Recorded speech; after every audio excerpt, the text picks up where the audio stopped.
art de la parole, danse, opéra et expo nos idées de sortie culturelle. Festival. Mythomel musique, conte, théâtre et gastronomie, à Rennes. Pour sa 22e édition, le festival Rennes Mytho ne change pas la recette qui a fait son succès, un subtil mélange entre plusieurs disciplines autour des arts de la parole avec des musiciens et des chanteurs, des auteurs et des metteurs en scène, des conteurs et des humoristes, sans oublier des chefs et des cuisiniers invités dans le cadre des toquets de Mytho.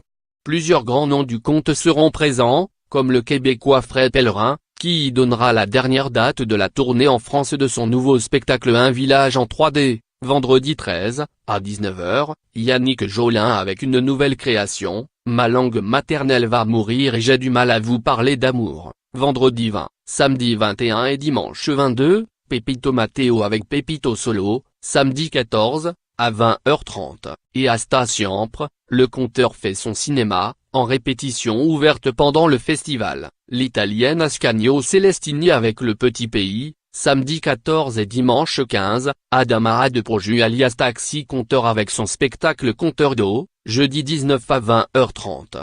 La relève sera aussi représentée avec la nouvelle génération de conteurs, Élie Guillou, Achille Grimaud et François Lavallée en duo, le trio Le Scrupule du Gravier, Forbonza Kimiona, Julien Tanet et Maxime Touron. Enfin certains artistes de la parole proposeront des étapes d'un projet en cours comme Nicolas Bonneau, Qui va garder les enfants? Gérard Potier, Une vie de Gérard en Occident, ou Marien Tillet, Le dernier ogre. Christina Marino. Mytho, 22e édition à Rennes, Ille-et-Vilaine, du 13 au 22 avril. Téléphone 02 99 79 0011. Théâtre. L'homme inconnu poursuit son voyage, à Rennes.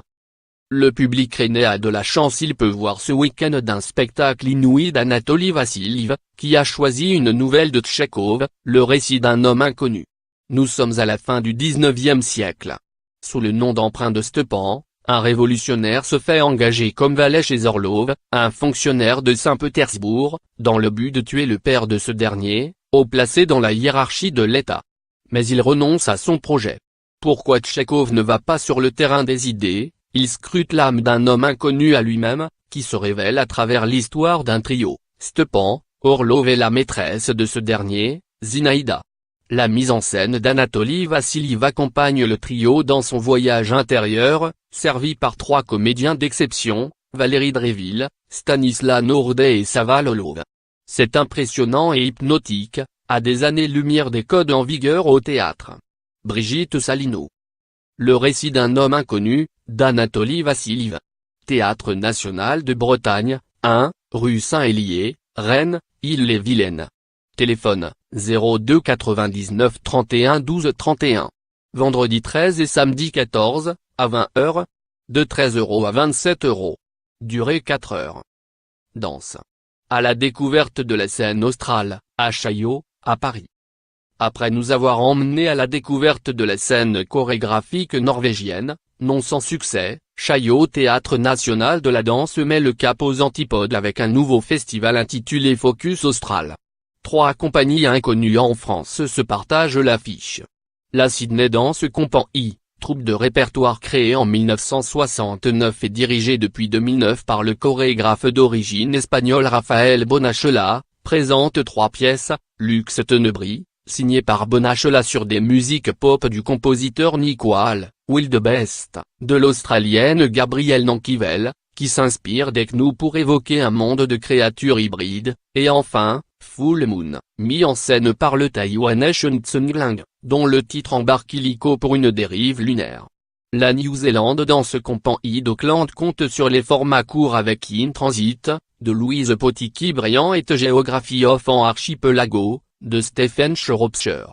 Quant à la troisième troupe, Danse Nord, australienne, elle interprète Saint-Signe Feeling, de Kilpage et en BN, sur le thème du duo. Beaucoup de noms inconnus à découvrir l'espace d'une même soirée, on peut enchaîner les 2 programmes. Rosita Boisseau. Focus Austral, jusqu'au 13 avril. Chaillot Théâtre National de la Danse, 1, place du Trocadéro, Paris 16e. Téléphone 01 53 65 31 00. Opéra. Luisa Millet de Verdi, projeté dans 164 salles Gaumont-Pathé et Associés. La production créée en octobre 2001 par le metteur en scène australienne Elijah Moshinsky du Louisa Millet, de Verdi, n'avait pas été reprise depuis 16 ans. À l'affiche du Metropolitan Opera de New York jusqu'au 21 avril, elle sera projetée, samedi 14 avril, dans les cinémas du monde entier, sélectionnée pour le programme Tomei, Live in HD en France. Ce sera dans quelques 164 salles du réseau Gaumont-Pathé et Associés. Dernier jalon verdien, créé en 1849 au San Carlo de Naples, avant la trilogie populaire Rigoletto, Il Trovatore et la Traviata, Louisa Millet est ici mis en scène avec des lumières classiques, des costumes d'époque et de magnifiques décors.